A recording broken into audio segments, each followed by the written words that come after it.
Donc moi, je suis vraiment très contente d'intervenir aujourd'hui dans ce réseau-là de pratiques sociales parce que comme je le disais à l'instant, cette démarche-là, elle s'ancre dans ce qu'on appelle une communauté qui est donc sur le fonds d'urbanisation de Dakar.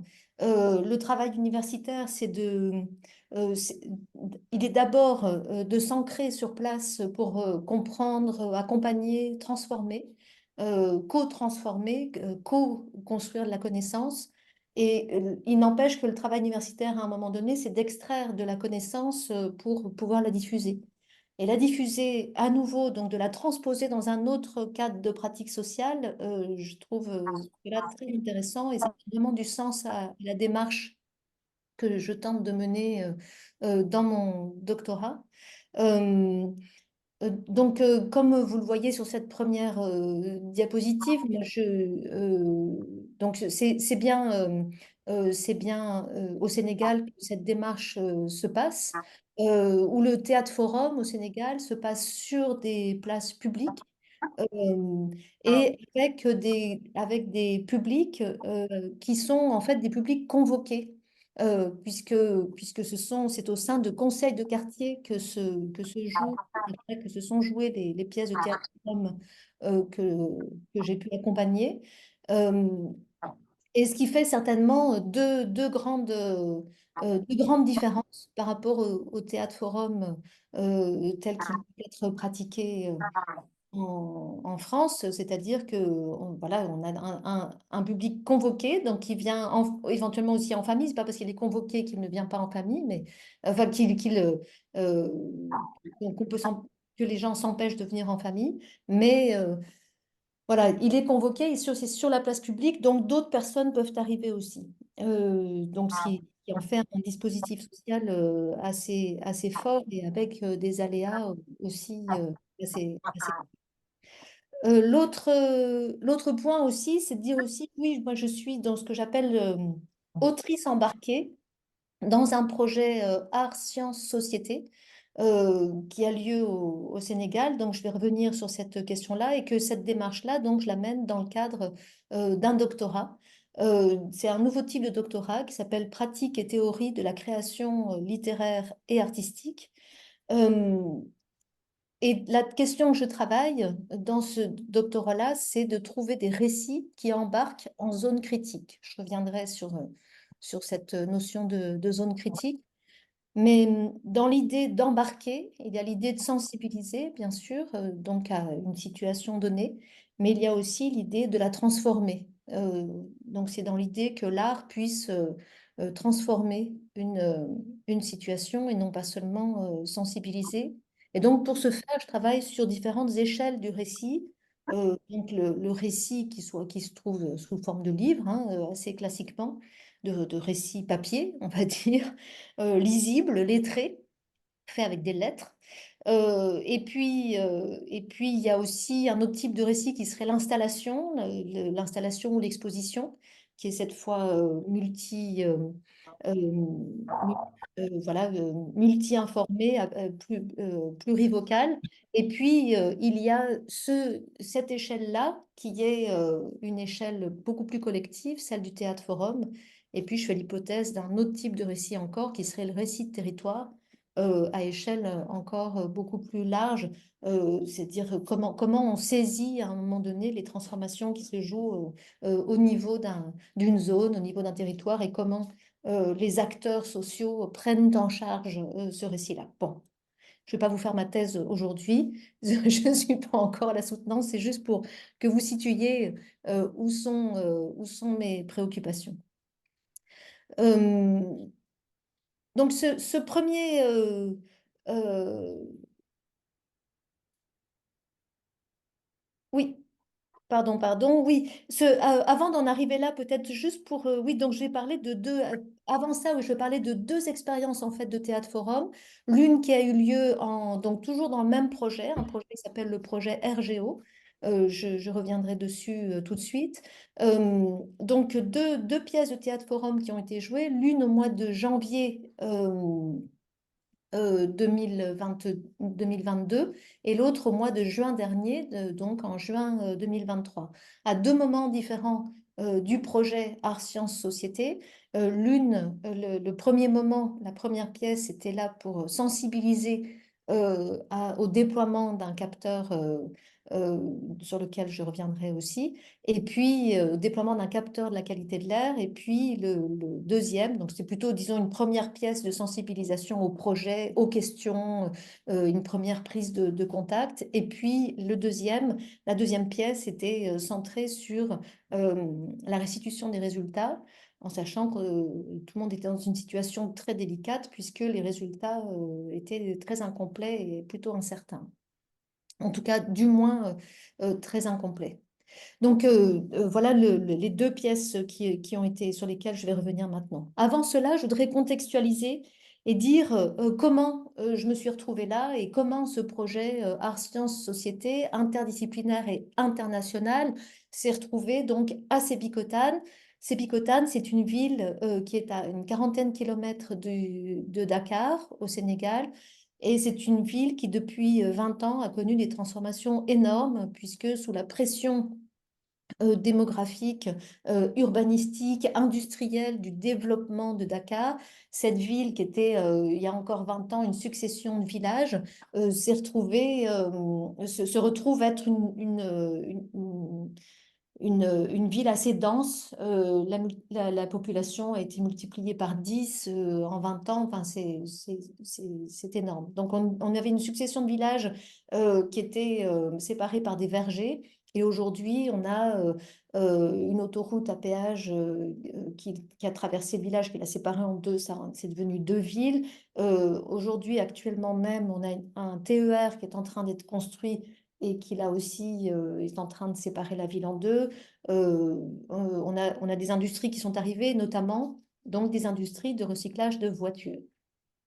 Et donc, cette zone-là, elle a été, disons, celui qui s'y est intéressé parmi mes connaissances, et ce pourquoi je suis là, c'est l'anthropologue Yann-Philippe Tastevin, qui est un anthropologue des techniques, qui, à l'époque, travaillait dans un laboratoire à Toulouse Jean Jaurès, et qui avait pour ambition donc de suivre la ferraille. Euh, et dans ce suivi pardon, c'est décembre 2019 que j'aurais dû écrire sur la diapositive. Et donc en 2019, il travaille donc à suivre la ferraille, c'est-à-dire tout ce qui appartient aux voitures qui viennent d'Europe, qui viennent du nord de l'Afrique et qui, en suivant ce réseau-là, il se retrouve au Sénégal.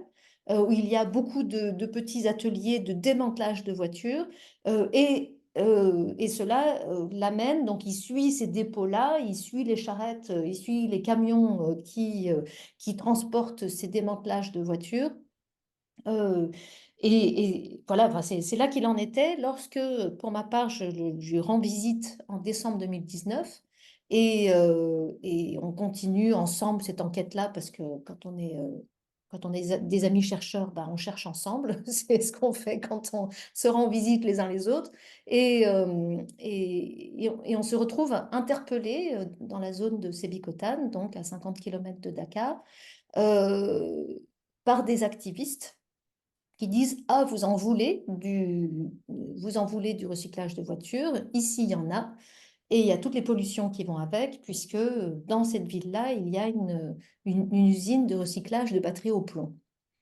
Euh, donc, batterie au plomb signifie, enfin tout le monde sait que le plomb est un élément qui, quoi qu'il arrive, est toxique et que le corps n'éliminera jamais. Donc les fumées sont là, il y a des effets déjà sur les habitants, sur les vergers, sur l'ensemble de l'environnement. Et donc Yann-Philippe Tastevin, à ce moment-là, se sent interpellé dans sa propre démarche et donc il monte un projet qu'il appelle avec une géophysicienne de Toulouse qui s'appelle Mélina Macouin.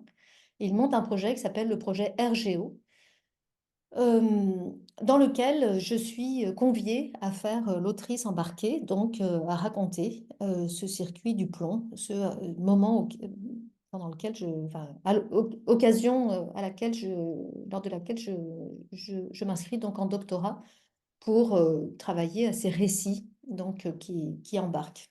Donc voilà comment on se retrouve, comment ce projet-là se retrouve sur place. Donc sur place, c'est une zone qu'on va appeler critique, et j'aurais dû en ajouter un quatrième.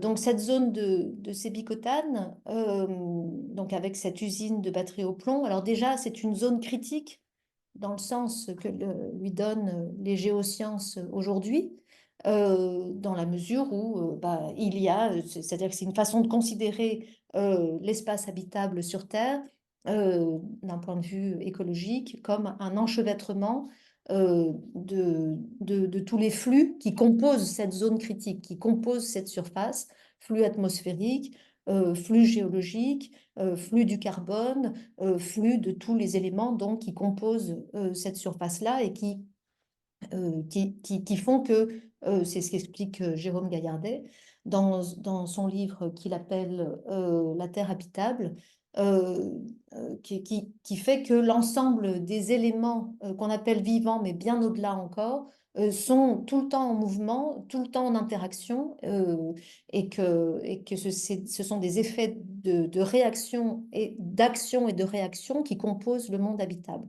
Tout ça pour dire que ce monde habitable n'est pas un décor immuable, mais bien un devenir permanent d'enchevêtrement de matière et d'éléments. Donc, c'est déjà une zone critique dans ce sens-là. Donc, une complexité, en fait, que les sciences, déjà aujourd'hui, encore aujourd'hui, ont du mal à appréhender, ont des difficultés à appréhender. C'est le travail même des géosciences de le documenter aujourd'hui.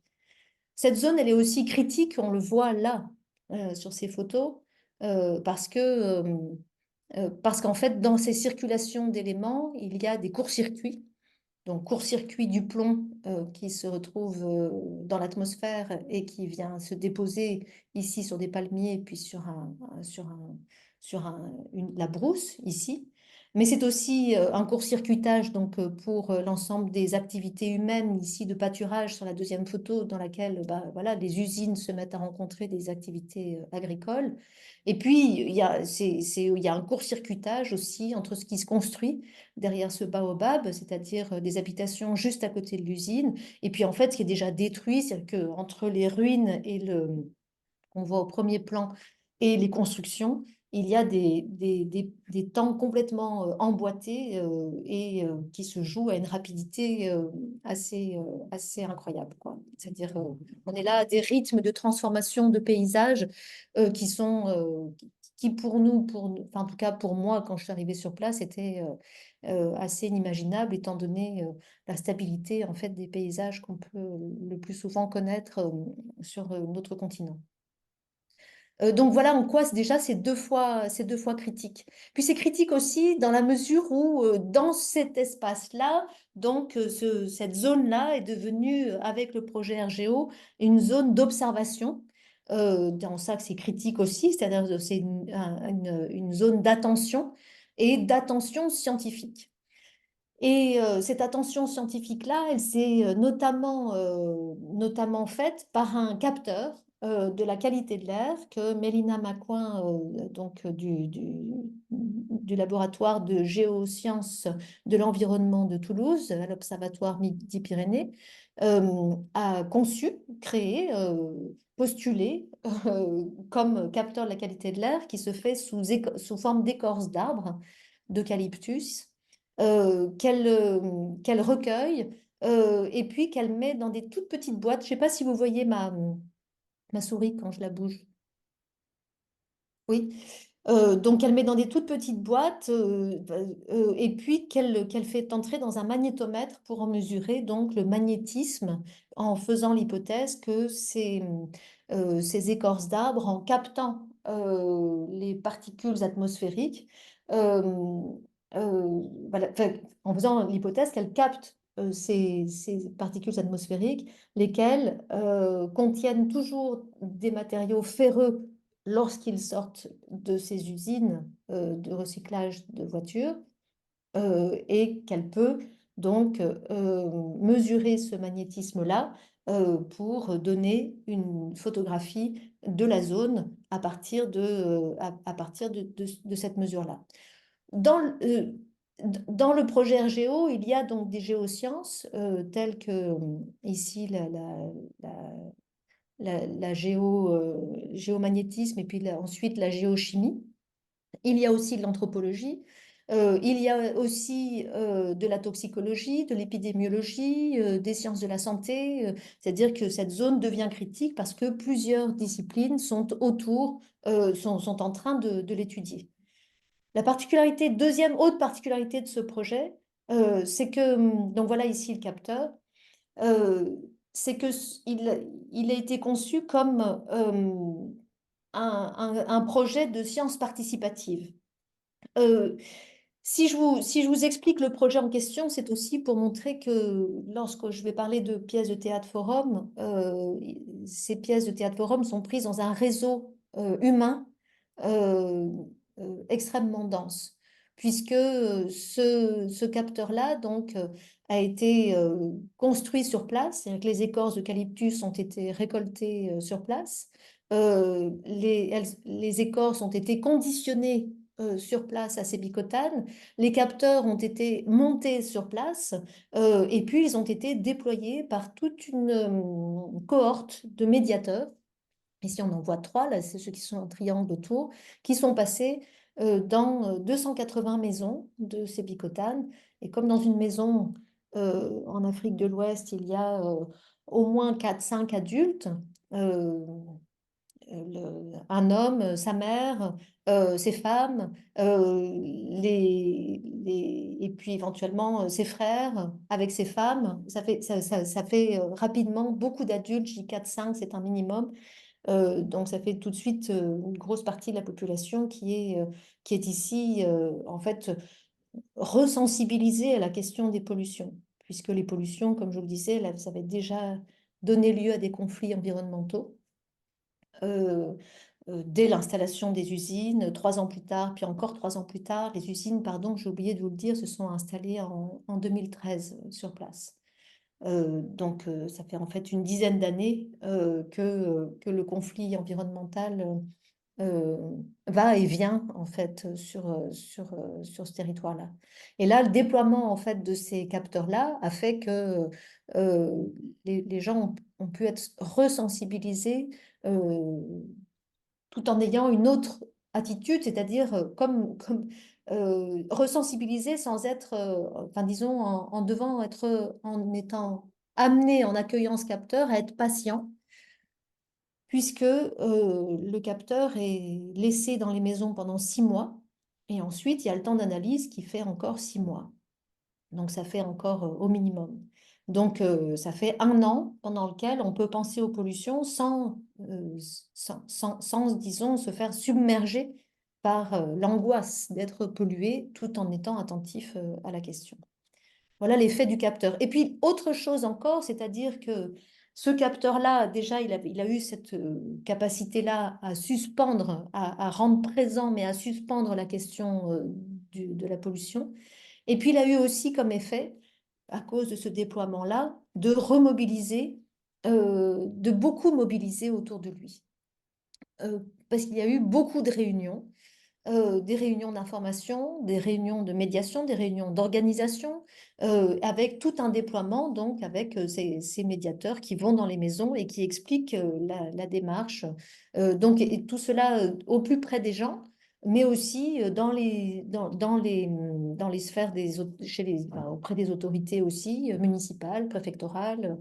Donc, le collectif s'est remobilisé, enfin, et collectif qui n'était pas seulement un collectif d'activisme, mais bien un collectif social assez large, large et multiple, donc avec différentes formes de réunions. Donc, moi, ce qui m'intéresse dans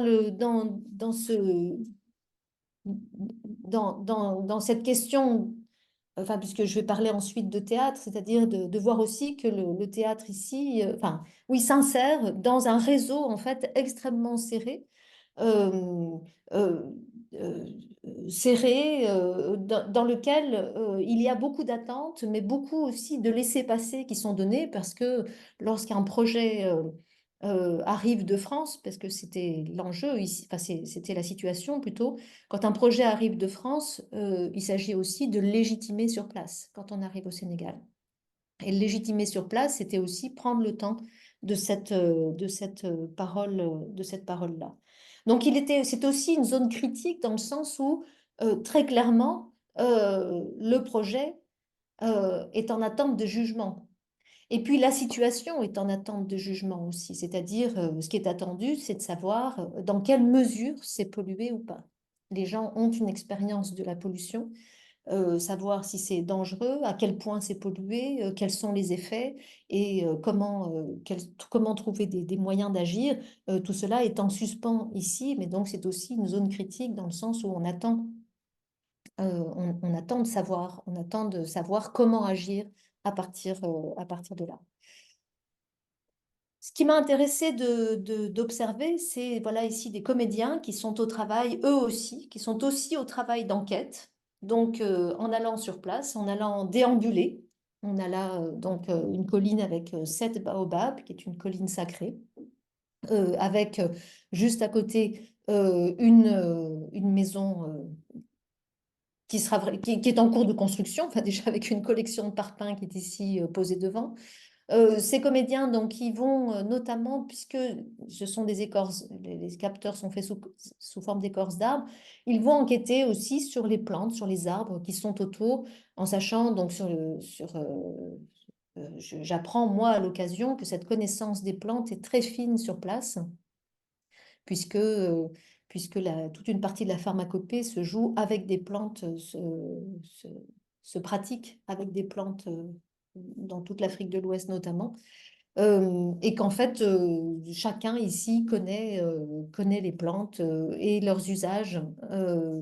Voilà, et donc cette enquête-là se fait euh, auprès des plantes, mais auprès des personnes aussi, auprès des chercheurs, c'est-à-dire que c'est le passage euh, que j'aurais dû citer bien avant le nom du metteur en scène qui a monté ces pièces-là, qui s'appelle Mamadou Diol, qui par ailleurs a une compagnie qui s'appelle la compagnie Kadou Yarar, ce qui signifie la voix de Yarar, la voix d'un quartier de Dakar qui s'appelle Yarar, et qui l'a monté il y a une trentaine d'années euh, pour faire du théâtre forum. Notamment, sa première pièce était déjà du théâtre forum environnemental, puisqu'il s'agissait d'aller défendre une des baies de Dakar, qui était connue pour sa grande beauté et son côté très habitable et très agréable, euh, comme étant un refuge pour les Dakarois en bord d'océan, et qui a été polluée, très, très sévèrement polluée par des affluents industriels. Euh, et donc, il y a une trentaine d'années, il a monté cette compagnie-là pour monter du théâtre environnemental.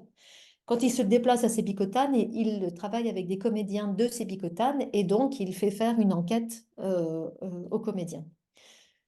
Enquête auprès des chercheurs, auprès des habitants, auprès des plantes, auprès aussi de leurs propres expériences, puisque nombreux de ces comédiens ont aussi travaillé dans les usines, connaissent des gens qui ont travaillé dans les usines. Donc, c'est l'occasion de remobiliser des savoirs d'expérience autour d'intoxication, d'accidents du travail, du fait d'être riverain de ces usines. Voilà des moments de travail et de partage des récoltes d'enquête qui ont été faites là. Et puis, il y a un moment où euh, enquêter, c'est aussi traduire et donc transformer toute cette matière-là en pièces de théâtre. J'y ai retrouvé pour ma part dans les formes de travail des schémas qu'avait fait André Degaine dans son Histoire du théâtre dessiné en 1992, où on voit, c'est son hypothèse, la façon dont un chœur se met à tourner autour d'un plot central, quelque chose qui ressemblerait peut-être dans d'autres religions à une Kaaba. Et en fait, de là se projettent des personnages sur la scène. On est ici dans le théâtre antique grec, mais en les voyant travailler, c'est-à-dire la façon ici de dire tout ce qui avait été trouvé en enquête. Et celui qui est au centre ici, c'est lui qui est en train qui écoute tout cela et qui en sort des paroles, des discours, des bribes pour commencer à monter, à former un personnage. Bon, je prends du temps sur ce moment d'enquête et sur ce travail théâtral aussi pour montrer que ce théâtre-là n'est pas un théâtre conceptuel, ce n'est pas un théâtre idéologique, c'est pas un théâtre qui vient, enfin, c'est pas un théâtre disons que c'est un théâtre qui est ancré dans la mesure où il a pris le pouls, il a enquêté, il a fait de la connaissance du territoire une connaissance d'expérience. Ce ne sont pas des a priori. Évidemment, tout le monde arrive avec ses a priori, mais il y a une démarche commune de prise de connaissance du territoire, même si ce sont des habitants ou parce que ce sont des habitants, mais il y a une élaboration de ce travail-là. Enfin, une élaboration d'une représentation commune pour monter le scénario. Le scénario, donc, est entièrement monté par les comédiens dans ce travail-là de façon fort intéressante d'ailleurs, puisque la plupart ne sont pas lettrés. Et donc, ils travaillent par vocaux sur WhatsApp, ils travaillent par co-répétition. Enfin, mais ça, c'est une autre question. C'est encore une autre question. Euh, Voilà, donc ici, la démarche là du projet RGO, dans laquelle est prise le théâtre, c'est une démarche de co-enquête, de co-construction de connaissances. Euh, En fait, dans l'idée, c'est ce que tout le monde essaye de tenir dans cette affaire-là, que faire science, c'est faire société et c'est faire monde. C'est-à-dire que c'est aussi une possibilité là, le faire monde, on ne le voit pas, mais déjà, faire science, c'est faire société.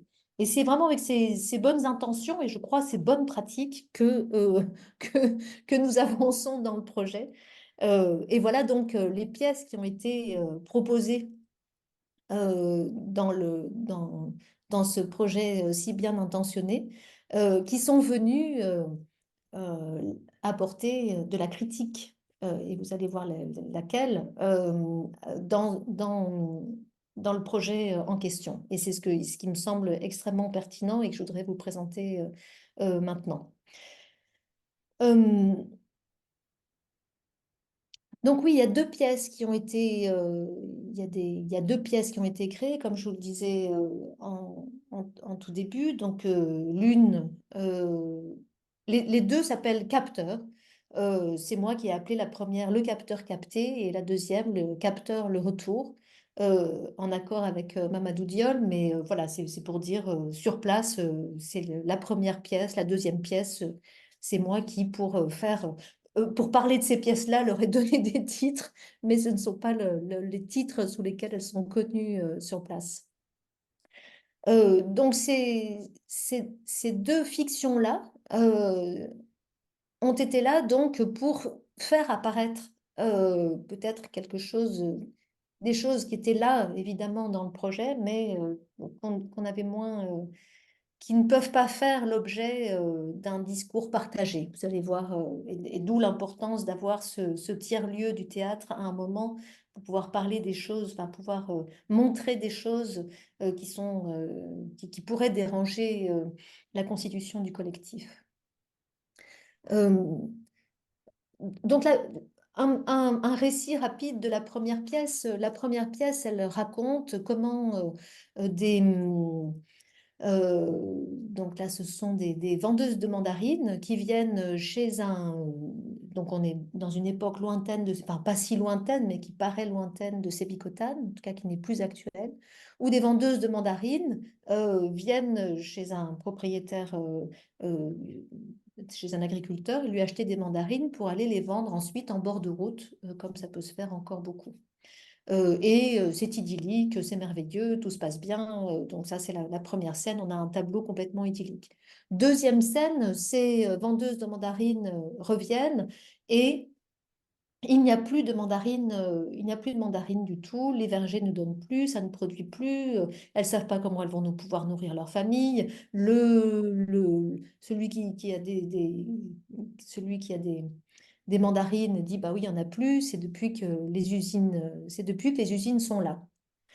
Euh, un ouvrier est là dans les parages et dit ah bon, vous croyez que, enfin, il se joue ici, il accuse les vendeuses de mandarines de critiquer son propre travail d'ouvrier dans les usines. Et donc se pose là d'emblée le conflit, en fait, travail-environnement dans lequel se trouve en fait toute situation, toute population confrontée à l'implantation d'une usine sur son territoire. On a ce chantage, enfin, on a ce chantage du travail contre l'environnement depuis le début de l'ère industrielle, mais plus particulièrement depuis les années 80, plus particulièrement en Europe. Mais c'est une autre question. En tout cas, voilà ici ce qui est montré dans cette pièce-là. Et avec un chef du village qui s'interpose et qui, lui, veut absolument la paix sociale, il ne veut pas du conflit. Il est pour que tout le monde s'entende et il demande à ce que rien ne bouge, en fait. Là-dessus arrive la nouvelle qu'un chercheur venu de France a des capteurs et va pouvoir donc dire dans quelle mesure c'est pollué, à la grande joie de toute la population qui se dit enfin on va savoir comment faire, on va pouvoir trouver des solutions. Lorsque le chercheur annonce que ce sont des écorces d'arbres, euh, le, je ne sais pas si vous voyez ici le chef du village est complètement abasourdi. Il dit, mais on est en train de nous prendre pour des imbéciles, ce n'est pas possible que des chercheurs qui viennent de France nous prennent à ce point-là pour des imbéciles, de nous faire croire qu'un capteur de la qualité de l'air peut être sous forme d'écorce d'arbre. Et donc, grosse colère à ce moment-là, qui se résout finalement lorsque voilà, enfin, le chercheur témoigne de sa bonne enfin de son protocole. Et donc, c'est quand même sur le dos des populations que se signe le contrat entre chercheurs et chef du village. Voilà pour le premier récit ici. Et la question qui est adressée ensuite au public, c'est pouvons-nous faire confiance dans ce capteur-là? Euh, Ce qu'on a vu, enfin, ce qu'on voit au passage dans cette première pièce, c'est qu'aussi, le chef du village, au départ, est tout content parce qu'il est persuadé qu'il va pouvoir se faire de l'argent aussi avec cette question du capteur. C'est-à-dire que, et puis ce qu'on voit aussi, c'est un chercheur qui arrive là et qui est en fait assez arrogant, qui lui veut tout ce à quoi il pense, c'est poser son capteur et c'est tout. Enfin, il est très peu intéressé en fait sur à la question sanitaire. Il est là pour développer son propre protocole, mais c'est tout. Euh, ce qu'on voit dans cette première pièce, c'est la question déjà de représenter la qualité de l'air, puisque au départ, donc les effets de la qualité de l'air, au départ, qui se jouent au niveau environnemental. Il y a aussi l'un des personnages qui arrive et qui tousse, c'est-à-dire que les effets, c'est sur les corps, c'est sur les moyens de production, c'est sur les fruits, c'est déjà montrer que cette pollution-là touche en fait l'ensemble du milieu de vie et touche aussi à l'économie. Ce que le projet ne montrait pas. C'est-à-dire, il parlait de pollution surtout sur la question des corps, mais pas sur l'ampleur en fait. Donc déjà, la pièce ici montre une autre envergure de la pollution qui n'est pas seulement sanitaire, mais qui en fait touche à l'ensemble du milieu de vie. Euh, Ce qu'on voit aussi dans cette pièce-là, c'est au moment où les écorces sont montrées, dans la scène en question, la surprise, lorsqu'on est sénégalais, on comprend que la surprise est énorme parce que les écorces, elles ont un usage sur place, comme je vous disais, qui est dans la pharmacopée, mais la pharmacopée, elle est tout autant physique que mystique. Et donc, présenter des écorces comme étant capteur possible de la qualité de l'air, c'est en fait faire un court-circuit dans l'écologie des savoirs. C'est-à-dire que ce que le chercheur ne sait absolument pas. Il présente ces écorces comme un moyen biogéochimique de mesurer les pollutions. Or, les écorces au Sénégal ont une signification très forte du côté de ce qu'elles captent de mystique et de ce qu'elles déchargent de mystique aussi, de soins. Euh, et donc, on est là dans une écologie des savoirs qui entre complètement en court-circuit. Et la dernière phrase de la pièce, de cette première pièce, c'est un imam qui, depuis le fond de la scène, dit, on peut bien faire confiance non pas aux chercheurs, mais aux écorces, parce que les écorces peuvent beaucoup plus que mesurer la qualité de l'air.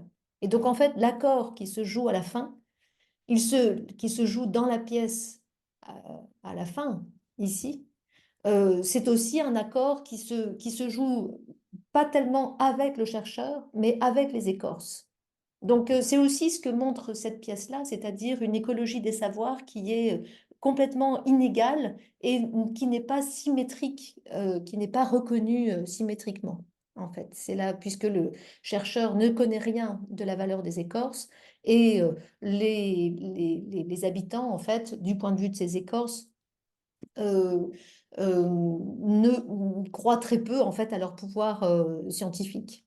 Donc, c'est ce point, ce point sur ce que peut la science, ce que peuvent des Français qui arrivent avec leur science au Sénégal, qui est ici posé devant en fait l'ensemble de la population. C'est-à-dire que ce point-là, qui était un point complètement, enfin, qui n'était pas complètement aveugle, parce que c'est celui que je travaille par ailleurs aussi, et donc ça circulait. C'est une question avec le metteur en scène, on en a parlé aussi. C'est aussi un mode cette question de symétrisation des savoirs euh, qui peut se jouer entre scientifiques et population en France aussi, qui n'est jamais interrogée en fait dans notre civilisation et que en situation nord-sud, qui se redouble par le fait que ce soit des Français et des Sénégalais. Et cette dimension-là, en fait, était très peu interrogée, et c'est ce qui est traité, en fait, ici dans la pièce.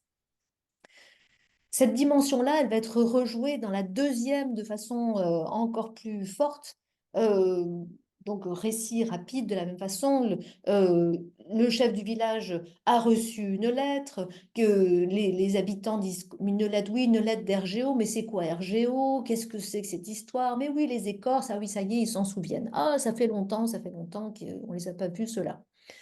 Et puis, il y a toute une série de flashbacks qui montrent qui sont là pour rappeler à quel point le déploiement des écorces, là aussi, avait donné lieu à des tractations, beaucoup d'espoir de richesse, enfin, en tout cas, pas de richesse, mais enfin, de se faire un peu d'argent sur le dos des chercheurs. On a compris qu'il y avait une tentative de corruption, enfin, que c'était du chef du village, enfin, bon, donc, enfin, qu'il essayait de récupérer de l'argent à son propre profit. Bon. Donc, le portrait des Sénégalais n'est pas non plus ils en prennent aussi pour leur propre, pour leur, comment on dit, ils en prennent pour leur grade, quoi, eux aussi. Euh, L'écologie des savoirs se rejoue, donc il y a une grande inquiétude finalement, pardon, quand les habitants comprennent que les résultats vont arriver, il y a une énorme peur qui arrive, c'est-à-dire, enfin, on va savoir si ici c'est pollué ou pas, et on a très peur de savoir si on est malade ou pas, en fait, si le corps social est malade ou pas. Euh, et là, ici, ce qui se joue, c'est la première réaction quand les chercheurs arrivent, c'est le fait de se mettre en prière pour dire que chacun fasse la prière qu'il souhaite, euh, alors que ce sont des chercheurs qui arrivent. Euh, euh, voilà, que ce soit la prière, que chacun fasse la prière qu'il souhaite pour que ses résultats soient bons. Donc là aussi, il y a une disjonction entre les différents types en fait, de modes d'existence qui sont pris en charge là, ce qui n'est pas sans effet comique, bien sûr, sur la population, comme on le voit sur la gauche, voilà, il y a plusieurs moments d'intensité ici qui évidemment donnent lieu, puisque c'est joué théâtralement, à des moments comiques. Euh, il s'avère que les chercheurs qui arrivent là, c'est ce qui s'est passé dans les faits, cette fois hors théâtre, mais c'est ce qui est mis en scène là, euh, c'est que les chercheurs présentent des résultats qui sont très partiels. Vous voyez le tableau noir que porte la chercheuse, habillée à la sénégalaise, mais avec le bob typique des chercheurs qui arrivent au Sénégal. Donc avec un tableau noir qui est vide. Et derrière, on a le tableau blanc, l'écran en fait sur lequel les chercheurs réels enfin, de la réalité ont projeté leurs résultats et qui se retrouve vide lui aussi. Donc il y a une mise en abîme comme ça puisque c'était vidéo projeté, évidemment, il n'y a plus rien là. Mais c'est pour dire que les résultats qui ont été présentés ce jour-là, enfin, je reviens surtout à la fiction, les chercheurs ici, qui sont des personnages de fiction, donc, montrent qu'ils hésitent à dire, ils ont peur eux-mêmes de leurs propres résultats, ils ont peur parce qu'ils ils sont imparfaits, hein, ils sont incomplets, et qu'ils n'osent pas le dire, parce que la science, c'est la science, ils ont leur posture à tenir. Euh, et les habitants n'y comprennent plus rien ensuite, ils ne savent plus où en être, pardon, je vais trop loin. Et il y a un moment où, dans cette pièce-là, les habitants en ont assez et disent, bon, bah, maintenant, parlez. Et les autres disent, bon, on a une grande nouvelle, l'usine de plomb va partir, ce qui est vrai. C'est dans les faits, ça se passe comme ça. Et les autres disent, mais nous, on sait que l'usine de plomb est partie. On sait même qu'elle est déjà partie. C'est nous qui habitons ici. Et là, ils disent, bah, d'ailleurs, on le sait, on a installé là-bas un champ, un restaurant, un poulailler et même un jardin d'enfants. Et là, les chercheurs sortent de leur posture de chercheurs et se mettent à crier, mais c'est dangereux. Et donc là, ça y est, enfin, les chercheurs arrivent à se positionner et à dire, euh, en fait, le fond de leur pensée, qu'ils ne peuvent pas dire scientifiquement, mais qu'ils se trouvent maintenant en devoir de dire humainement, en fait. Donc, sur un autre registre.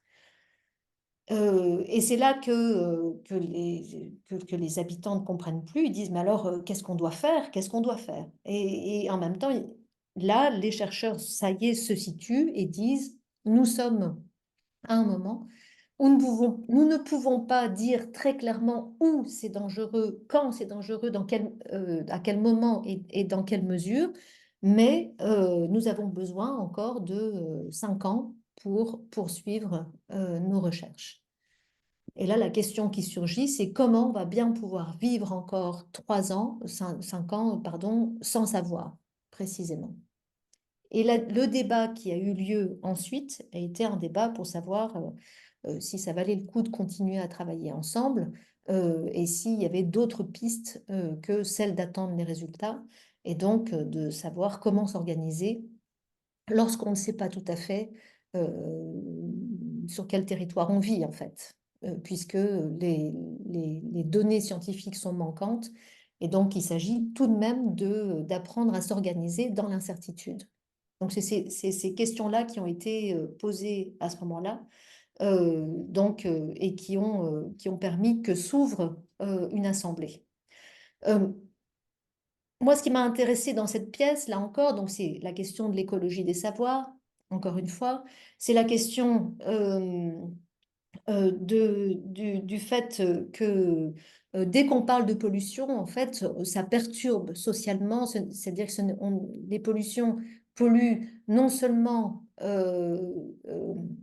les pollutions polluent les corps, polluent l'environnement, mais polluent aussi les discours sociaux.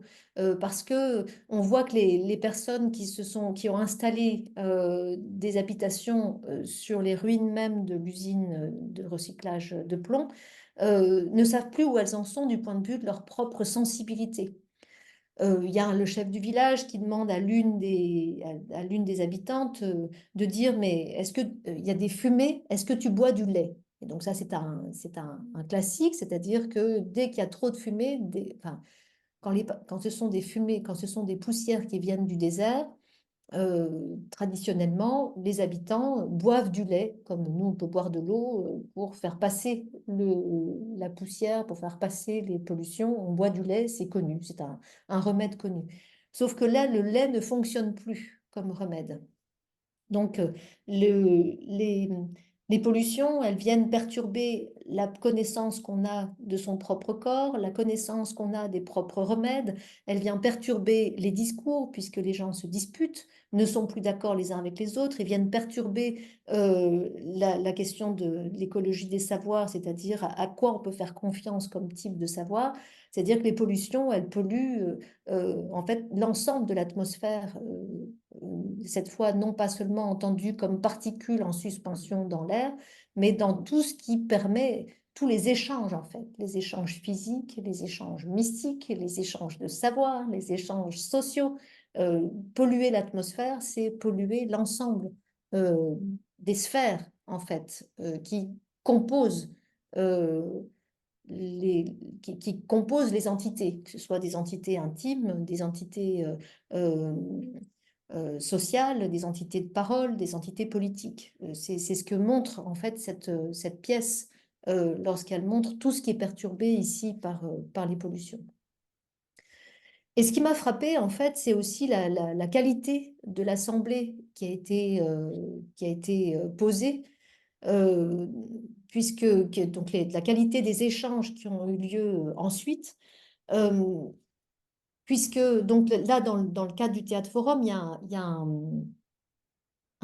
ce qu'on appelle j'oublie son nom, un joker, pardon, qui vient ensuite donner la parole à la salle, donc en posant la question ici, bah, comment fait-on dans une situation comme celle-ci? Et c'est à ce moment-là, donc, en fait, dans cette assemblée, enfin, oui, cette assemblée s'est constituée comme assemblée à ce moment-là parce que les habitants ont pu à nouveau parler de pollution et avec l'histoire environnementale, enfin, du conflit environnemental qui a eu lieu avec ces usines, alors que de fait, le maire, comme le chef du village de la pièce, avait sommé de ne plus en parler parce que ça faisait trop de conflits sociaux. Puis les conflits sociaux au Sénégal, je ne sais pas si vous avez suivi les derniers mois, ce qui s'est passé au Sénégal, sont tout de suite très durs. C'est les pneus dans les rues, il y a des morts assez rapidement. Enfin, ce sont des conflits qui sont très vite durs, quoi, durs avec des blessés, des morts. Donc éviter un conflit, on comprend pourquoi ça peut être important. Euh, et là donc, les femmes responsables de la santé communautaire ont pu dire le nombre, enfin, leur propre expérience euh, médicale de voir arriver des nouveaux cas d'asthme, de fausses couches, enfin, dire des effets de la pollution sur la place publique. Des riverains ont pu prendre la parole pour dire, pour témoigner. Les activistes ont repris la parole aussi pour rappeler l'histoire donc, du conflit environnemental. Euh, les gens de la mairie se sont aussi engagés à dire, à créer des groupes d'observation des fumées des usines. Euh, il y aurait dû y avoir dans ces assemblées les patrons des usines eux-mêmes, en tout cas de leurs représentants, mais comme on était dans une période au mois de juin dernier qui était extrêmement dure politiquement au Sénégal, n'ont pu être là que les riverains, en fait, que les habitants des quartiers et non pas des extérieurs au quartier. Ça n'a pas pu s'ouvrir autant que ce que nous l'aurions souhaité. Mais donc, ça a été un moment qui a été reconnu, enfin, qu'on pouvait percevoir comme important et qui surtout a été reconnu comme important lors de réunions de bilan qui ont suivi, où des délégués de quartier, des conseillers municipaux, des médiateurs et médiatrices qui étaient là, des responsables de la santé communautaire, donc des femmes qu'on appelle les Badianougor sur place, donc des marraines de quartier, étaient là et il y a eu ce bilan de ce forum conseil de quartier et chacun a dit à quel point la pièce avait été importante, non seulement pour la compréhension du projet, parce qu'il y avait clairement un non-dit au moment où les chercheurs parlaient, hein, c'est-à-dire que le moment où les chercheurs de la réalité parlaient à la population pour leur dire des résultats impartiels, ils étaient très gênés de le faire, donc le discours n'était pas très clair. La pièce a permis de comprendre, de faire passer le message qui était le message essentiel, c'est-à-dire il y a une connaissance incertaine, non terminée, non aboutie, que nous venons pourtant vous présenter. Et cette situation-là, moi, me semble indispensable. En fait, c'est un apprentissage collectif, hein, de savoir comment on fait avec l'incertain, euh, qui est d'une part donc de suspendre le jugement, de dire où on en est de la science, qui est une science en action ici, puisque c'est une co-construction qui est en train de se faire sur place. Et l'avantage de la pièce ici, et pour m'être entretenu avec Mamadou Diol sur la façon dont il avait mené le projet, euh, ici me l'a indiqué, c'est-à-dire que lui a largement modifié les façons de faire du théâtre forum. C'est-à-dire que le théâtre forum, d'ordinaire, il est là pour dénoncer une oppression, alors qu'ici, c'est bien toujours un théâtre de l'émancipation, dans la mesure où on apprend à parler ensemble, on apprend à parler de ce qui dérange, on apprend, mais enfin, on avance, quoi, on avance ensemble pour un progrès social. Euh, mais on ne le fait plus sous le régime de la dénonciation, mais sous le régime de la responsabilité, de la co-responsabilité à avancer ensemble dans une situation incertaine. Et ce qu'a pu montrer cette pièce-là, c'est en fait l'égalité d'incertitude, sinon l'égalité de savoir, l'égalité d'incertitude dans lesquelles se trouvaient et les habitants et les chercheurs dans une situation aussi critique que celle-ci. Et cette situation critique-là, elle me semble, elle a ses particularités locales sur lesquelles je suis revenue, mais elle me semble importante ici, euh, éventuellement transposable, c'est-à-dire que ce qu'il y a d'important ici, c'est la façon dont la pièce, d'une part, a pris en charge en fait ce qui polluait socialement dans les discours, dans les postures, ce qui polluait la relation, euh, malgré l'ensemble de l'écosystème de liens plutôt qui me semble très riche et très fort, mais qui avait laissé en chemin des points sur lesquels je ne veux pas insister, mais enfin, la question nord-sud, la question de l'écologie des savoirs, euh, euh, essentiellement, c'est ces points-là qui sont, et la question des postures, la question de l'argent, bien sûr, qui peuvent être des gènes pendant très longtemps dans ce type de projets et qui sont indicibles socialement. C'est-à-dire qu'on ne peut pas arriver sur place en disant nous sommes chercheurs, vous êtes ignorants, ou bien ici, enfin tout cela, si on se mettait à en parler, polluerait la relation. Et ça polluait de fait la relation et ça ne peut pas être dit. C'est quasiment indicible quand on est pris dans un projet comme celui-ci.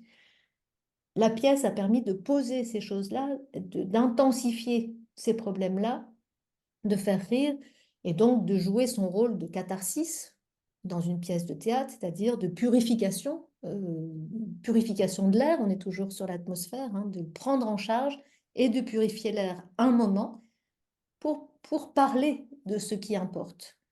Donc ça, c'est un point qui me semble très fort ici, c'est d'une part montrer, faire comprendre le projet, montrer les gènes dans le projet et les prendre en charge pour en fait constituer un collectif et l'autoriser à pouvoir inventer, trouver des pistes d'action qui dépassent de loin en fait l'enjeu de la pièce de théâtre, hein, qui est de faire rire et d'enseigner, mais qui est aussi donc de transformer une situation en constituant un collectif par le fait même d'être joué sur place, puisque les pièces, les deux sont en fait incomplètes. Comme vous le savez certainement, dans le Théâtre Forum, le troisième acte n'existe pas. Le troisième acte est dévolu euh, à l'Assemblée qui est là, et l'Assemblée se constitue comme assemblée par le fait même c'est à eux de jouer le troisième acte en question. Et donc c'est de la fiction qui permet en fait de faire trembler, de faire trembler, oui, la réalité, de générer du rire aussi, de la complicité, qui fait qu'on arrive enfin, qu'une assemblée peut éventuellement advenir. Voilà ce que peut commencer à advenir, restons modestes aussi. Les usines sont encore là, les actions qui se poursuivent sont lentes à mettre en place et ce n'est vraisemblablement qu'un début. Mais en tout cas, dans l'écologie, cette fois, dans l'écosystème de ce projet-là, la pièce a joué un rôle, voilà, joue ce rôle-là. Peut-être juste conclure sur... euh, je voudrais juste conclure...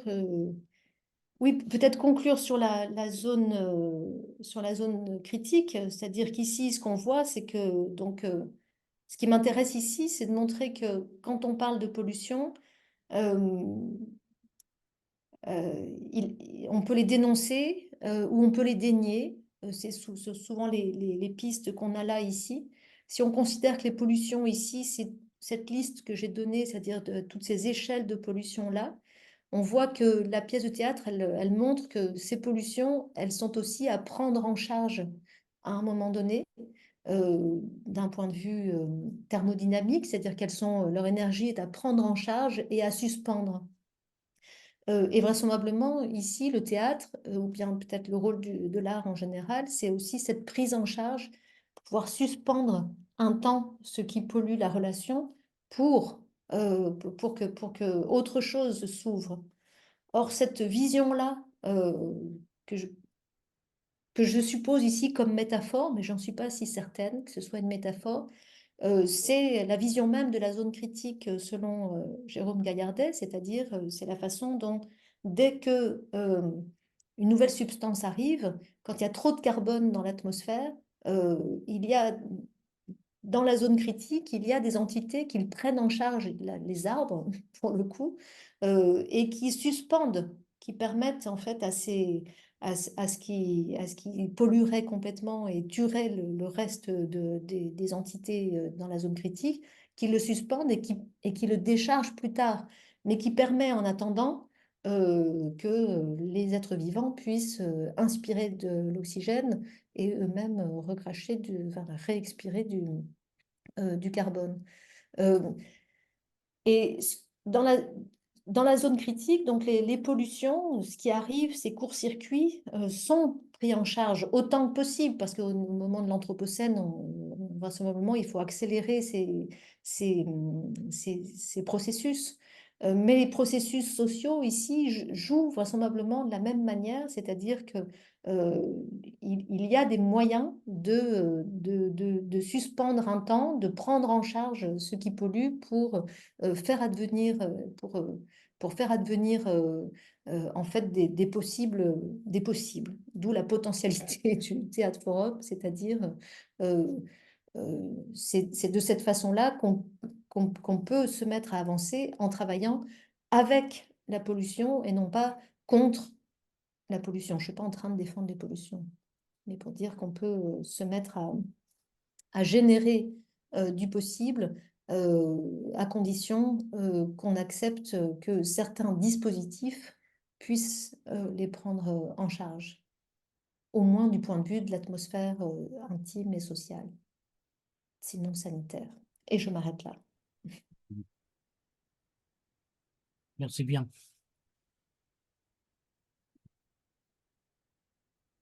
Je vois qu'il y avait des questions ou des remarques déjà. Hmm. Claire, Euh, pouvez-vous dire quelque chose sur le contenu de cette formule qui est revenue plusieurs fois dans l'exposé, écologie des savoirs? Qu'est-ce qu'il faut entendre par là? Ah oui, c'est vrai que je m'en suis pas expliqué. Euh, Moi, ce que j'appelle l'écologie des savoirs, c'est la manière dont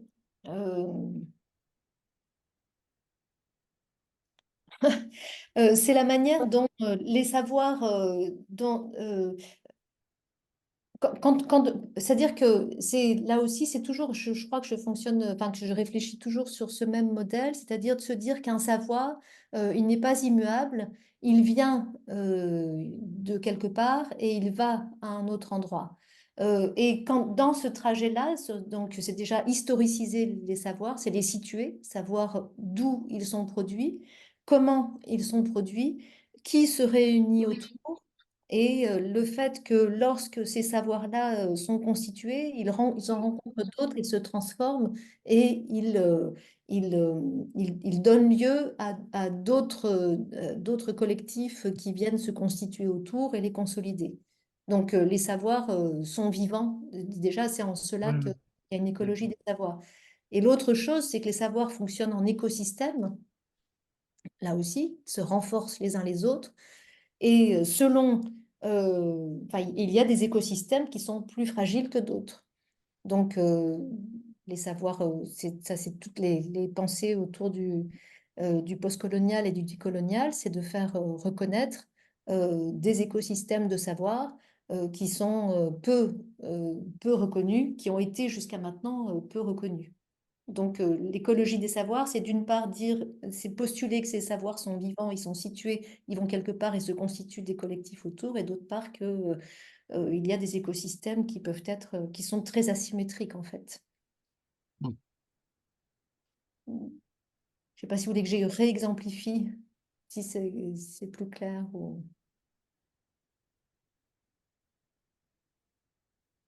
Je ne sais pas si Donna Haraway parle d'écologie des savoirs, mais en tout cas, elle parle de savoir situé, c'est-à-dire du fait que lorsqu'on prend une connaissance, on considère justement la manière dont il a été constitué, par où il est passé, et est-ce qu'il a été dans des écosystèmes de reconnaissance ou plutôt de de fragilisation, quoi.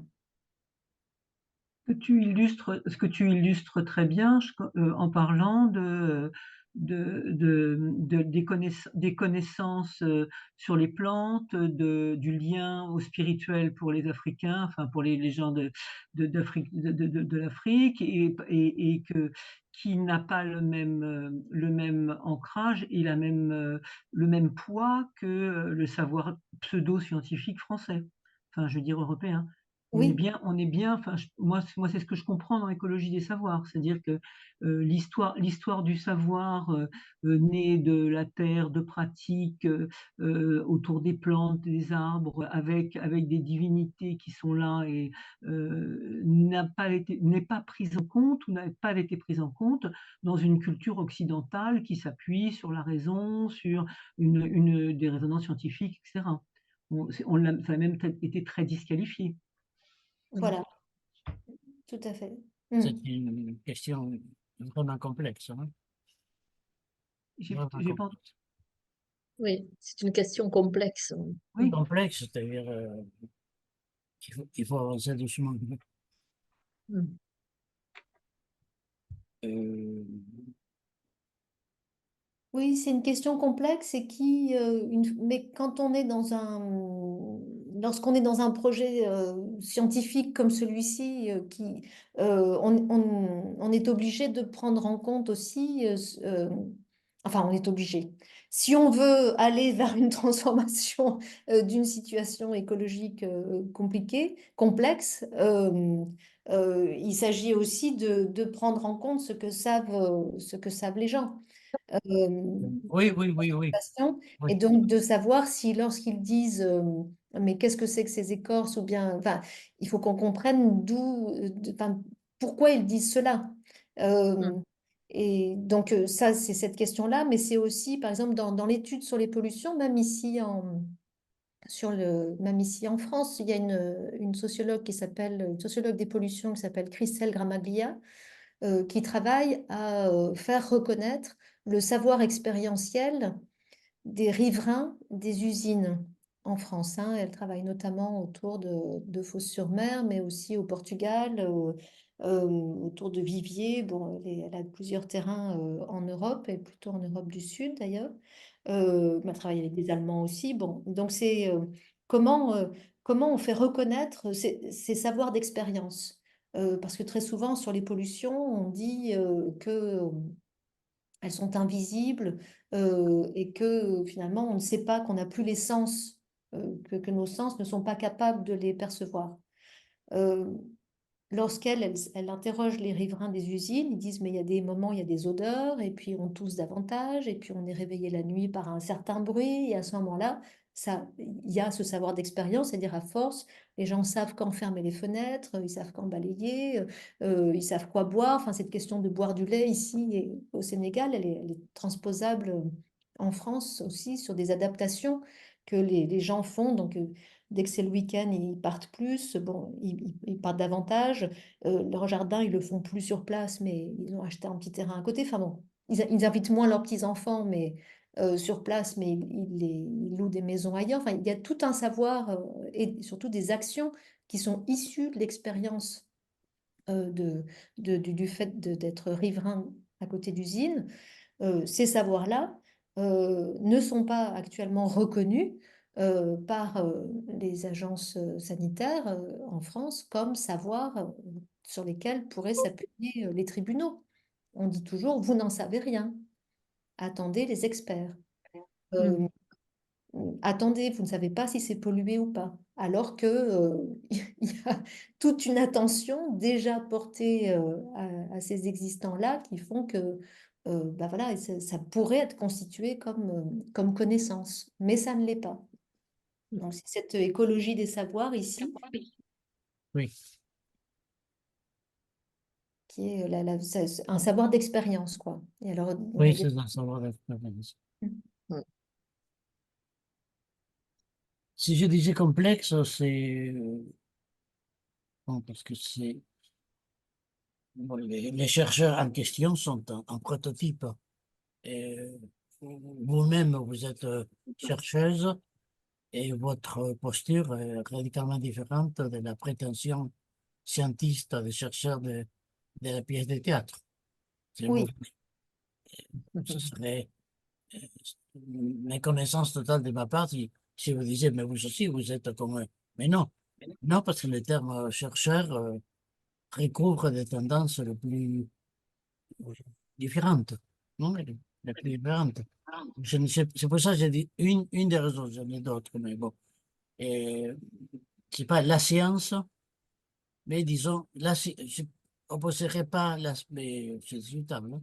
Je n'opposerai pas la science au savoir expérientiel Expérientiel. que plutôt certaines représentations dominantes de la science, plus ou moins aristocratiques, c'est ça qu'on apprend dans les facs de sciences d'ailleurs, et d'autre part des savoirs d'expérience qui évidemment n'est pas une exclusivité africaine. Vous citiez la sociologue, je ne connais pas, et qui s'occupe donc des savoirs, de faire fortifier les savoirs des gens du peuple, on va dire. Bon. Et un point qui m'a bien intéressé, dans ce que vous disiez, c'est effectivement, vous reconnectez, comme il se doit, mais encore faut-il le faire, et vous reconnectez les quatre forums avec le projet d'émancipation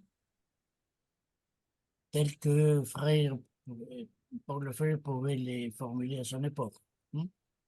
Et ce lien est important parce que le forum n'est pas une technique théâtrale seulement, elle est, pour le dire dans mon langage tordu, elle est idéologiquement chargée. C'est un gros mot, je sais bien. C'est idéologiquement chargé et cherche une certaine émancipation qui passe par le troisième acte, vous le disiez très bien, troisième acte non écrit, qu'on ne peut pas écrire d'ailleurs, qui est l'expérience de l'Assemblée des gens, qui est passé de la dénonciation à la co-responsabilité. Mais bon, je parle là de mon passé latino très, très, très pris dans le théâtre forum. Mais j'étais jeune, il faut dire à mes décharges. Bon, la question c'est émancipation, certes, mais de la parole, d'écouter autrui, de mettre en avant des savoirs qui existent en dehors de l'académie, disons. Mais pourquoi faire? Pourquoi faire? C'est-à-dire pour l'importance de se parler les uns aux autres, tout à fait d'accord. L'importance de questionner certaines représentations aristocratiques de la science, tout à fait d'accord encore. Mais que fait-on du monde réel? Que fait-on du monde réel?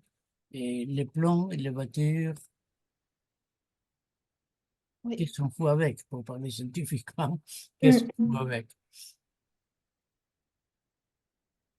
Ça ne valide absolument rien, ce que je raconte là. En tout cas, c'est pas mal. Non, non, mais c'est bien la question, c'est de savoir. Alors déjà, je vais revenir sur la question de fiction et réalité, parce que c'est vrai que Oui, peut-être et dans l'article et là, c'est pas. Je laisse un flou aussi de mon côté, alors parce que les chercheurs sont très différents dans le projet les uns des autres oui, oui, d'une part. Et donc, je dis les chercheurs, et pareil, la pièce propose deux figures de chercheurs, mais en fait, qui sont très similaires, alors que dans la réalité, il y a des postures différentes. Euh, et, donc ça, c'est pour ça qu'il y a ce flou-là. Ensuite, le fait qu'il soit à ce point, enfin, dans les pièces, on a des types. On n'a pas, c'est le oui, rôle de la fiction, c'est-à-dire les traits des personnages sont intensifiés, ils sont oui, caricaturés. On a une caricature de chercheur, on a une caricature de chef de village, on a une caricature d'habitante. Euh, comment dire, volatile. Enfin, on a des traits de caractère assez forts qui aident à se positionner. Parce que il y a deux effets ici. Il y a le fait que parce que ce sont des caricatures, on a le droit d'en rire. Et en riant, on se positionne, on se dit, mais est-ce que je suis proche ou est-ce que je ne suis pas proche de ce type-là? Donc c'est quand même, c'est un moment de trouble qui est, oui, ce sont des caricatures, mais les caricatures, elles servent aussi à réapprendre à se oui, positionner. oui, tout à fait. Et bon, c'est un lieu de charge et décharge de la représentation sociale et donc de la posture aussi qu'on souhaite avoir. C'est aussi, c'est en ça que les personnages sont des micro-dispositifs dans lesquels chacun renégocie. Enfin, les autres se trouvent dévoilés déjà dans leurs traits de caractère les pires ça permet de se situer soi et de situer les autres. Bon. Donc Oui, ça, c'est déjà pour dire, il y a évidemment un écart entre fiction et réalité, que ce soit chez les chercheurs, les délégués de quartier, etc. Enfin, hum, chacun est poussé dans ces retranchements-là. Mais c'est ce qui fait la joie du spectacle, hein. C'est-à-dire que c'est là que les gens rient aussi. Et ça, je pense que le rire, il est aussi extrêmement important. C'est-à-dire que c'est aussi un théâtre dans lequel les gens qui sont là, enfin, on les entend rire. Ils sont, et faire rire ensemble sur des questions si graves, c'est aussi créer de la complexité. Pardon, pas de la complexité, c'est pas de la Joli. complicité. non, mais De aussi, la complicité, oui, oui, mais c'est créer. c'est un bon lapsus. Il est Oui, bon, oui. il est bon. Il a des lapsus lamentables, c'est pas le cas. Merci. Donc ça crée, oui, ça crée de la complexité en soi, mais ça crée aussi au moment de la Ouais, complicité. Oui. Et ça, cette ouais, complicité-là, il y en a, elle est dans l'alchimie du projet, elle est indispensable. On rit de soi, on rit des autres. ouais, On s'autorise à rire sur des questions si graves. Donc ça, et ça me fait aller sur la deuxième partie sur la question de l'émancipation. Parce que là, la question, elle est, pour le coup, elle est grave. C'est-à-dire qu'il s'agit de savoir si ce rôle, si le rôle du théâtre, c'est un pansement sur une jambe de bois, c'est-à-dire de dire, on a passé un bon moment alors que la situation est grave, ou bien est-ce qu'elle génère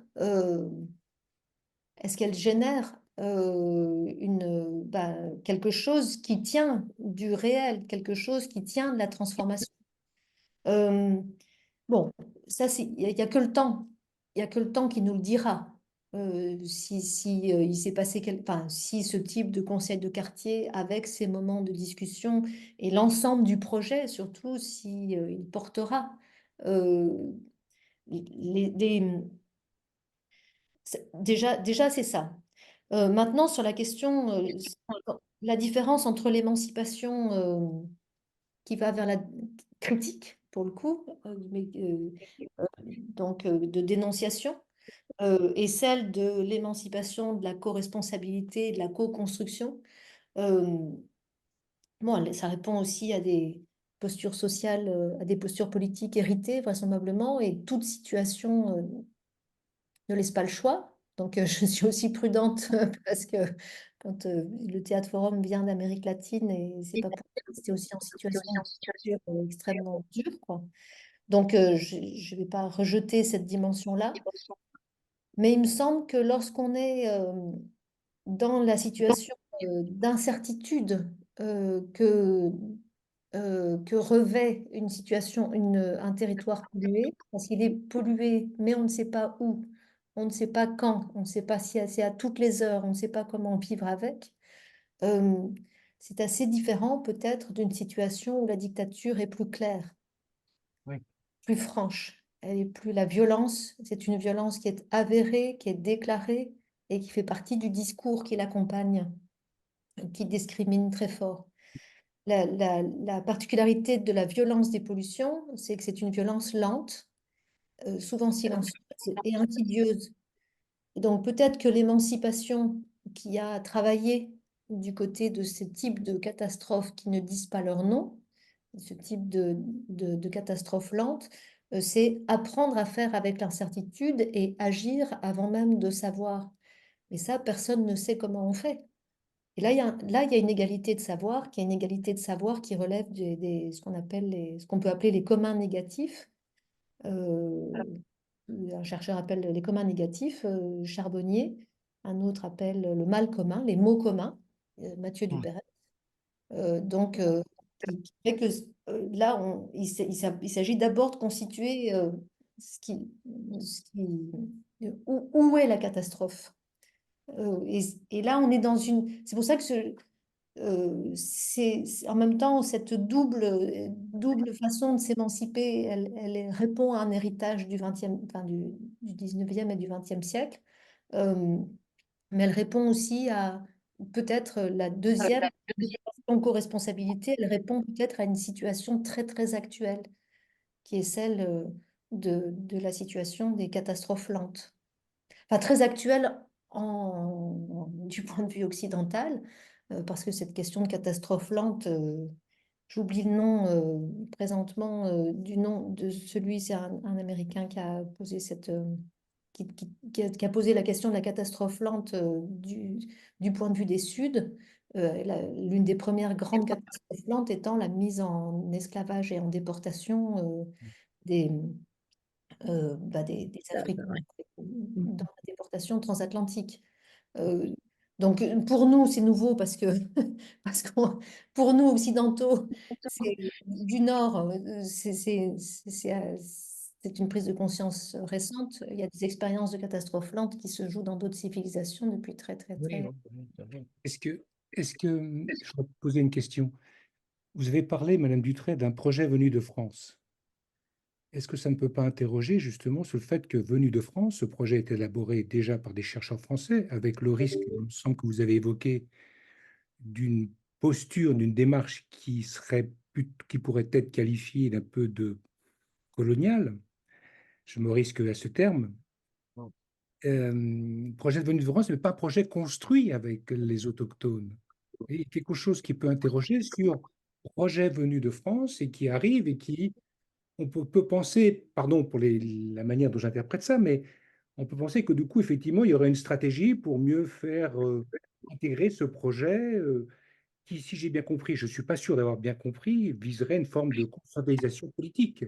Quelque chose qui serait comme ce qu'on appelle émancipation, conscientisation politique des problèmes environnementaux.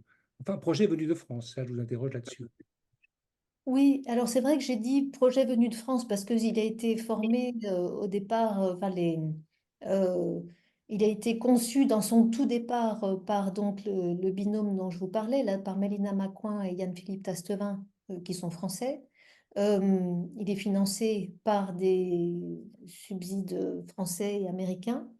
Euh, Maintenant, dans sa co-construction, c'est-à-dire que ce projet-là n'aurait pas pu avoir pris cette ampleur s'il n'avait pas été co-construit ensuite, alors avec des chercheurs sénégalais, là aussi, de l'université Cheikh Anta Diop, ce que je n'ai pas mentionné, que j'aurais dû mentionner.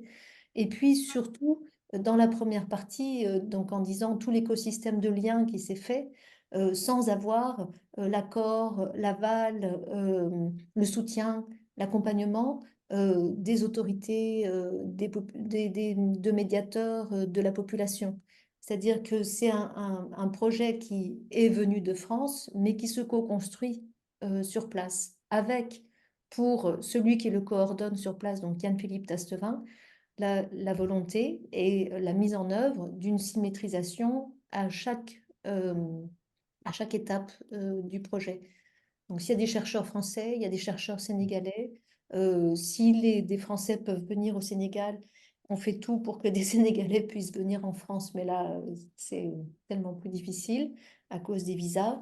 Mais de faire que les prises de décision aussi, donc de savoir dans quel quartier le projet scientifique se déploiera et avec quel type de questions qui intéressent davantage enfin, les questions auxquelles il faut répondre, avec lesquels arrivent les chercheurs, sont aussi proposés dans les cercles de décision sur place pour voir si ça intéresse de les poser de cette façon-là ou pas. Donc au départ, ça vient de France. Il y a cette hiérarchie qui se pose, qui est financière, qui est en plus qui se double de la hiérarchie de savoir aussi, enfin, encore une fois. Mais les médiateurs deviennent des co-enquêteurs qui accompagnent les chercheurs.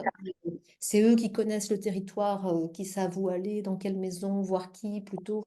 Donc, la co-construction, elle existe aussi. Donc, la dimension coloniale ici, elle est dans les termes, mais ensuite, les actions sont là pour dépasser pour dépasser et transformer en fait cette situation-là autant que possible. Enfin, tout est fait pour que ce soit transformé en tout cas. Que le projet en question soit produit au départ par des chercheurs résidant en France, ça ne dit rien sur le projet, hein. Mm. Ça diminue pas la puissance et l'intérêt du projet. Le projet aurait pu être forgé au Sénégal et être parfaitement colonialiste, hein. Oui, aussi. Mm. Complètement. Donc la question, Et complètement, puisque voilà, enfin, puisque la question, c'est l'attention qu'on porte à l'autre, en fait. La pour le question. dire, je vais le dire avec un gros mot, très gros mot. Ce qui Mm. importe, c'est pas qu'il soit français ou pas. Ça relève de la condition biologique et des lieux d'habitation. Et ce qui importe, c'est quelle idéologie l'anime. Et là, blanc ou noir, je vois pas en quoi ça pourrait certifier blanc, méchant, noir, angélique. Évidemment pas. Évidemment pas. Bon, c'est probablement un point latéral, mais c'est une des moralités qu'on peut tirer pour d'autres choses aussi. Et là, c'est ce que vous appelez effectivement la co-construction. Euh, c'est ça qui définit le projet, pas ses origines français, ou sénégalais, ou japonais, je sais pas, peu importe. Bon, Les entreprises, Claire, les entreprises qui déconstruisent les véhicules sont des entreprises de quelle origine? Donc, il y a une entreprise chinoise, oui, et bien sûr. et on a Ils eu sont partout.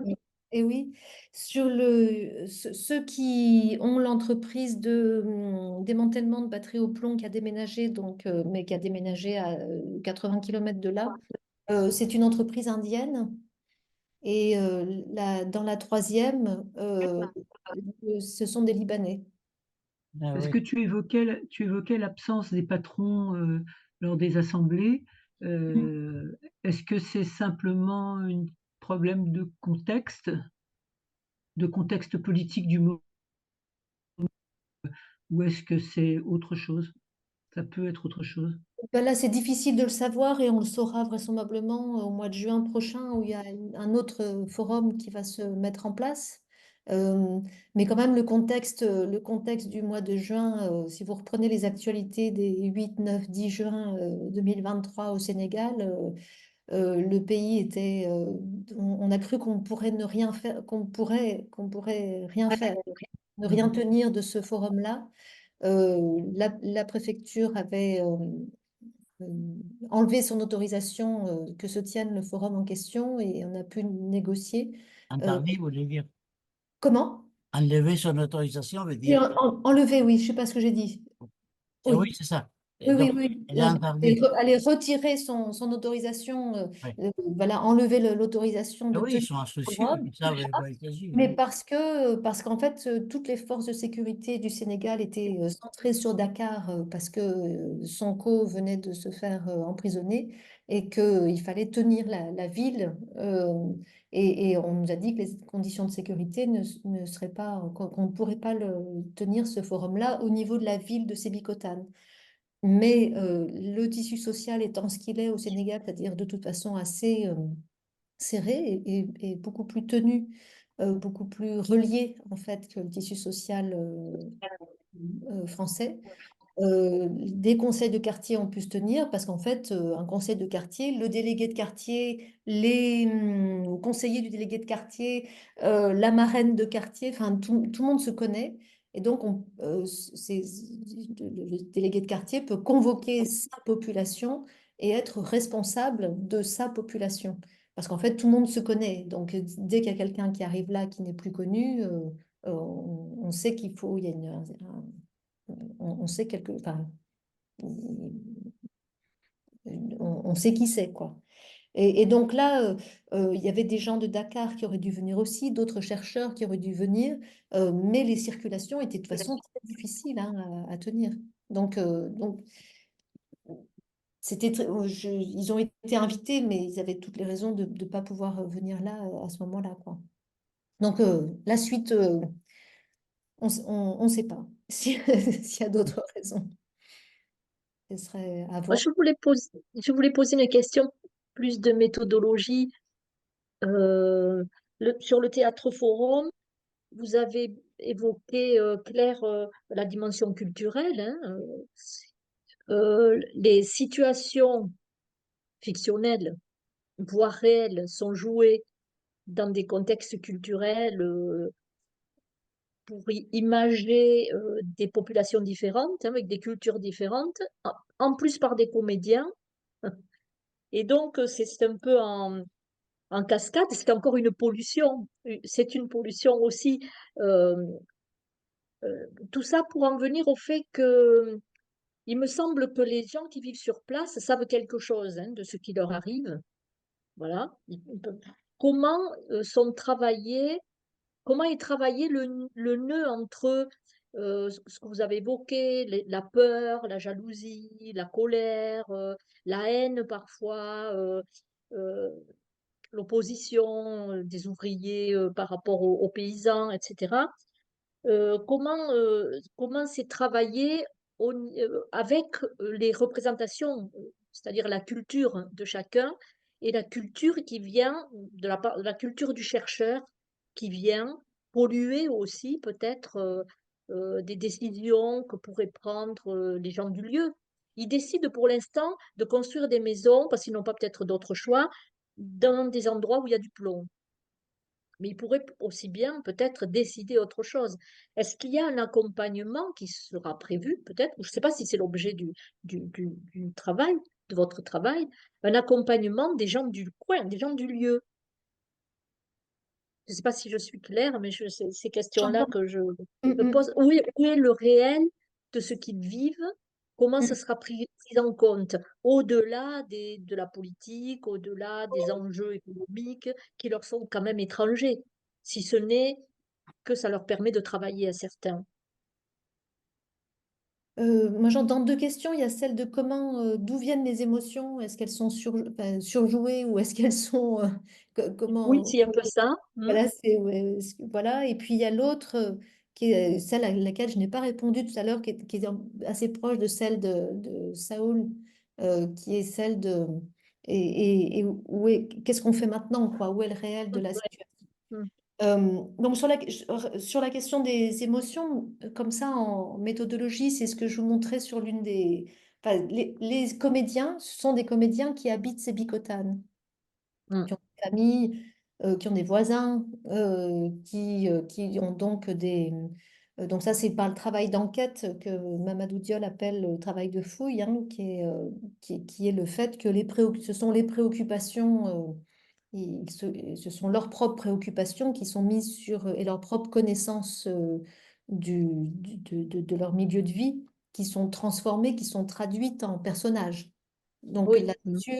là-dessus, les colères, les haines, ce ne sont pas des émotions qui sont plaquées sur place, c'est du vécu, puis c'est du vécu qui est transformé par enquête, enfin qui est consolidé par de l'enquête et qui est ensuite traduit sous forme de personnages par des méthodes d'improvisation, de cercle, bon. Donc ça c'est... Donc, euh, d'ailleurs, à mon avis, dans la pièce, les personnages les plus fins sont les personnages, il y a une diversité de personnages locaux, alors que les chercheurs, il n'y en a que deux et qui sont montrés de façon certainement plus en bloc, quoi, ce que Saoul disait. Caricatural, ouais. Mm. Mm. Tout le monde en prend pour son grade du côté des caricatures, mais c'est peut-être plus grossier du côté des Oui. chercheurs, c'est moins bien connu peut-être. Encore que, il y a aussi, je ne suis pas rentrée dans le détail, mais tu vois, il y a moins de diversité de postures de chercheurs de ce côté-là. Mm. Je ne sais pas si je réponds en partie à la première Mm. partie de la question ou si vous vouliez... Non, non, c'est bon, Et, je l'écoute. et sur l'autre partie, c'est-à-dire le qu'est-ce qu'on fait maintenant, c'est-à-dire que est-ce qu'il suffit de parler, voilà, bon, d'abord faire que du théâtre, ça ne suffit pas. Ça a un rôle dans l'ensemble du projet.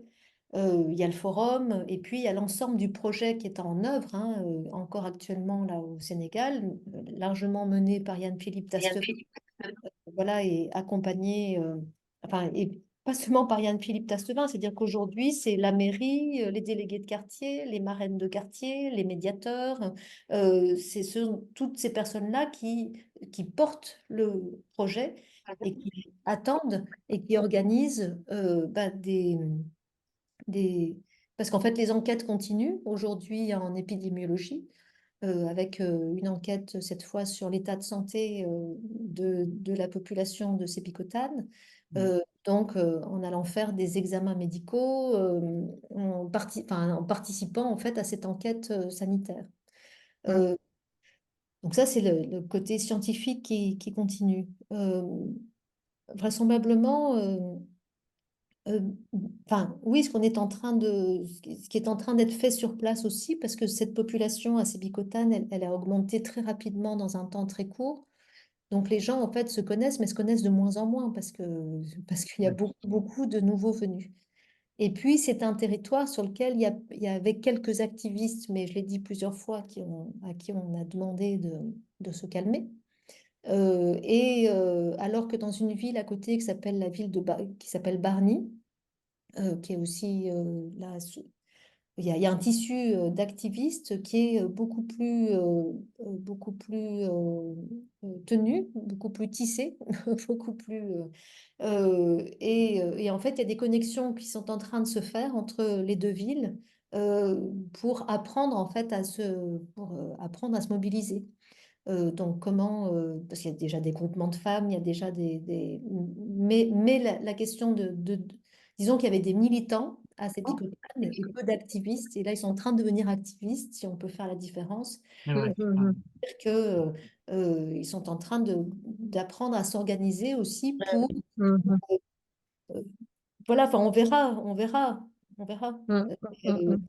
En tout cas, c'est en train c'est peut-être en train de se faire là, mais il y a les rapprochements, ils sont à la fois scientifiques, sociétaux, activistes, avec comme enjeu vraisemblablement à un moment, et dans le forum, on avait quand même, il y avait quand même eu un invité de marque dans ce forum au mois de juin dernier, qui lui s'était déplacé depuis Bargny, qui était venu prendre la parole, qui fait partie d'un groupe qui s'appelle Natural Justice et qui prend des questions environnementales pour les porter devant les tribunaux.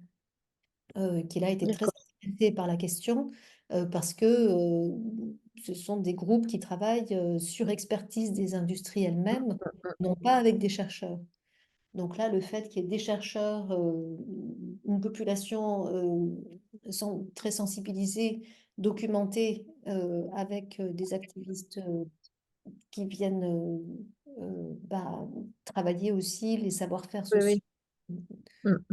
de tissage et puis d'émancipation et puis de dénonciation à un moment donné devant les tribunaux. Mais avant ça, il y a du chemin.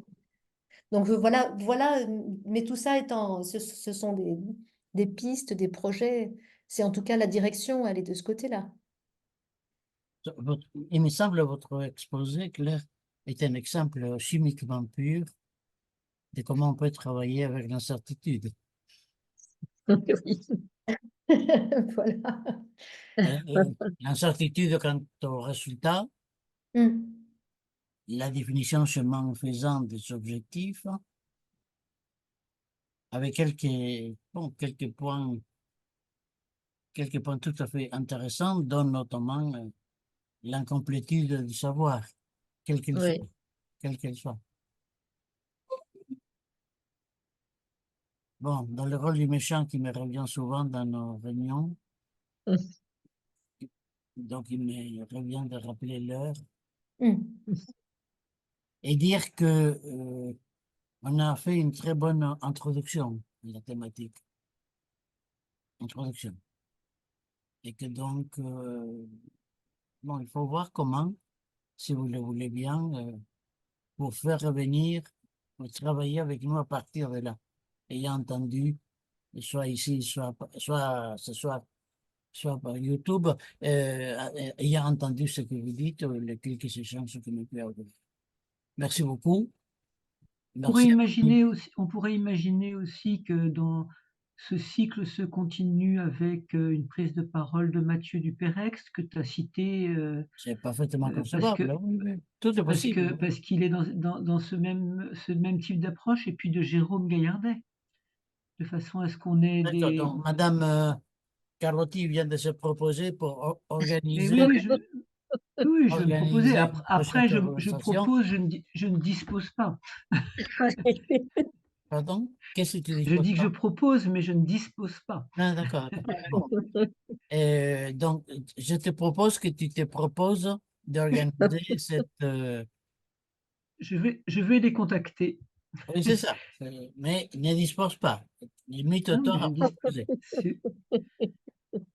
Ils ont des agendas Ah, très Monique, chargés, Monique. eux aussi. Bon, qu'est-ce que tu es coquette, hein, quand même. Bien. Et Merci, merci, Claire. Claire. Merci beaucoup. C'était très Merci intéressant, à Monique parce très qu'il vient bien intéressant, d'elle. merci. Oui. Merci, oui. Grand merci. Euh, Grand on merci a, à Dominique, en effet, pour l'invitation. on a vraiment fini le premier chapitre, hein, c'est tout. Et encore, L'intro, oui. je dirais. Avec incertitude, il y a de quoi faire. Non, il faut travailler. Bon. Travailler avec apprendre, c'est difficile hein, quand même. Apprendre à travailler avec la certitude, c'est une autre manière de dire peut-être que il s'agit d'apprendre à travailler de façon non dogmatique. C'est ça la certitude. Là, un synonyme pour non dogmatique. Parce qu'il y a, si on prend trop à la lettre l'incertitude, on ne comprend pas de ce dont vous parlez. Il y a des certitudes fermes dans ce que vous racontez. Et je Oui, sais bien d'ailleurs. c'est d'aller à l'action collective. Par exemple, par exemple. Oui. Ça fait Ouais. partie du... Voilà. Peut-être ça... Bon, à suivre. Oui. C'est un feuilleton, donc à suivre. Merci à Grand tous. merci. Merci Merci beaucoup. beaucoup. Merci. Merci beaucoup. Merci.